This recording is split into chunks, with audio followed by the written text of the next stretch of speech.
크리스천 문학나무 2018년 여름호에 실린 특별기고문입니다. 프랑크 윌리엄 스코필드, 대한민국을 치료한 의사. 정운찬. 프랭크 윌리엄 스코필드, 한국 이름 석호필. 세계적인 수의학자이자 한국인보다 더 한국을 사랑한 선교사.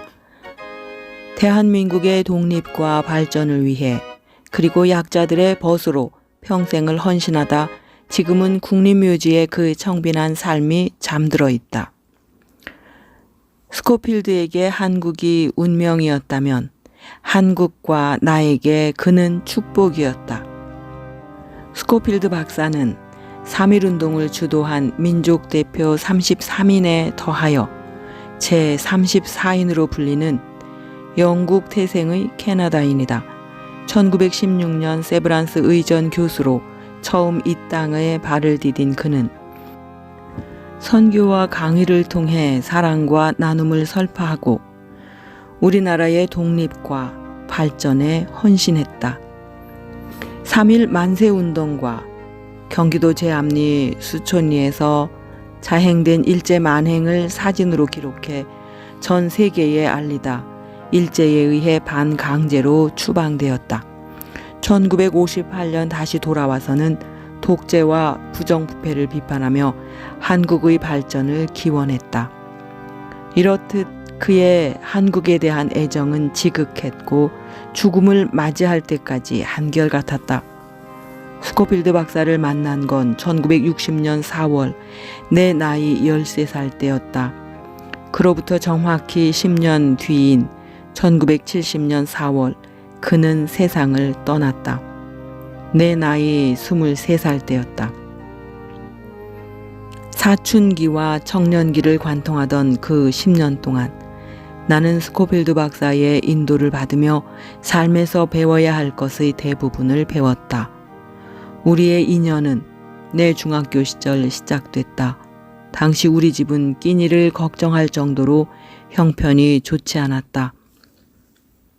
당연히 학비를 낼 수 있는 처지가 아니었다. 그런 사정을 알고 있던 초등학교 때 친구 아버지의 주선으로 스코필드의 지원을 받게 되었다. 그는 나의 등록금과 생활비를 지원하는 데 그치지 않고 정신적 지주로서 나의 가치관 형성에 커다란 영향을 주었다. 고등학교 때는 성경반에서 학교에서 못지않게 많은 것을 배웠다. 평소에는 고양이라도 웃길 정도로 익살스러우면서도 우리가 성경 클래스에 지각한 이유를 둘러댈라 치면 핑계 대지 마시오 라고 또박또박 우리말로 꾸짖으셨다. 스코필드 박사는 특히 다음의 3가지를 강조하였다. 첫째는 정직이다. 그는 정직이 가장 경제적인 생활 방법이다 하면서 거짓말을 하면 그 거짓말을 덮으려고 다른 거짓말 또 다른 거짓말을 하게 된다고 말하곤 했다. 나는 이 가르침을 통해 많은 축복을 받았다고 생각한다. 내가 2002년 서울대학교 총장 선거에 나갔을 때 유세장에서 질문 하나를 받았다. 연건 캠퍼스 발전위원회가 발족된 지 오래되었는데 아직도 연건 캠퍼스는 발전 못하고 있습니다. 총장이 되면 연건 캠퍼스를 어떻게 발전시키겠습니까? 그러나 연건 캠퍼스 발전위원회를 들어본 적이 없던 나는 연건 캠퍼스 발전위원회에 대해서는 잘 모릅니다. 하지만 제가 이곳 연건 캠퍼스 부근인 동숭동에서 산 옛 추억이 있는데 어찌 연건 캠퍼스 발전에 소홀하겠습니까? 라고 답변했다. 흥미로운 것은 유세가 끝난 후 한 연건 캠퍼스 소속 교수가 연건 캠퍼스 발전회라는 것은 없습니다. 그냥 한번 질문해 본 겁니다. 당신이 거짓말을 하지 않았다는 사실을 여러 사람이 알게 되었을 것입니다. 라고 말하는 것이다. 결국 내가 총장에 당선될 수 있었던 건 스코필드 박사의 가르침을 따라 정직하고자 했기 때문이라고 생각한다. 두 번째 가르침은 약자에게는 비둘기 같은 자애로움으로 강자에게는 호랑이 같은 엄격함으로 대하라는 것이었다. 나는 스코필드 박사 말년에 보행에 불편한 그를 부축해 대학로를 산책할 기회가 많았는데 그때마다 그는 정의로운 사람이 되라고 하면서 특히 건설적 비판 정신을 기르라고 강조했다. 또 정치와 거리를 두되 사회가 어려운 상황에 처할 때는 몸과 마음을 바칠 수 있어야 한다고 덧붙였다. 실제로 그는 신문이나 잡지 등을 통해 한국 사회의 부정부패를 폭로하고 정부의 비민주성과 야당의 파쟁성을 비판하곤 했다.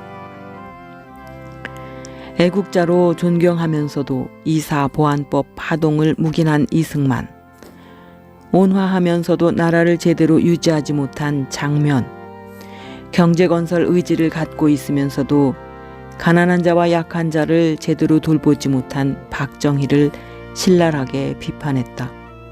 그것 때문에 때로는 정부와 정치권으로부터 경원시 되기도 했다.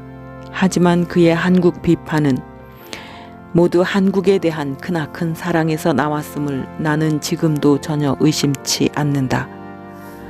스코필드의 이러한 가르침은 훗날 내가 1986년 체육관 선거를 종식하고 국민들의 손으로 대통령을 뽑자는 교수 서명 운동을 준비하도록 한 원동력이 됐고 아직도 내 신념의 중심에 자리하고 있다. 세 번째 가르침은 국력 신장에 도움이 되는 인재가 되어야 한다는 것이었다. 대학에 진학할 당시 나는 스코필드 박사에게 어느 과를 선택할지 여쭤본 적이 있다. 이에 스코필드 박사는 국력 신장을 위해서 직접 도움이 되는 것을 가르치는 과이면서도 1960년대의 경제 성장 과정에서 나타난 부익부 빈익빈 현상을 해결할 방안을 가르칠 수 있는 과를 선택하는 것이 좋겠다고 말씀하셨다. 나는 아직도 스코필드 박사가 한국에서는 부자가 가난한 사람을 눈꼽만큼도 사랑하지 않는다고 개탄하던 모습이 떠오른다. 그는 가난한 사람들을 사회 공동체가 보살펴야 한다고 누누이 강조했고 그런 이유로 내가 대학을 진학할 때도 경제학을 선택하도록 권유했다. 또한 일생을 빈부격차 완화를 위해 일하면서 살라고 격려했다. 내가 KBO 총재로 일하면서도 동반성장연구소를 운영하며 동반성장 문화의 조성과 확산을 위해 노력하는 것도 그의 가르침을 평생 실천하겠다는 다짐 때문이다. 나는 그를 통해 사회 속에 몸담은 지식인의 길이 어떠해야 하는지를 익히고 배웠다. 스코필드 박사는 아버지를 일찍 여윈 나에게 친아버지나 다름없었다. 나는 우리 집과 가까운 곳에 있던 그의 숙소를 자주 드나들며 많은 것을 보고 배울 수 있었다. 할아버지는 사슴처럼 선한 얼굴로 나를 운찬하며 부르곤 했는데 손잡버린 나에게 한 번도 존칭을 생략한 적이 없을 정도로 예의와 품격을 갖춘 분이었다. 외국에 나가면 꼭 엽서나 편지로 안부를 전했을 만큼 자상한 분이기도 했다. 몇 달씩 외국에 나갔다 돌아오는 그를 마중하기 위해 김포공항에 나가는 것이 내겐 큰 기쁨이었다.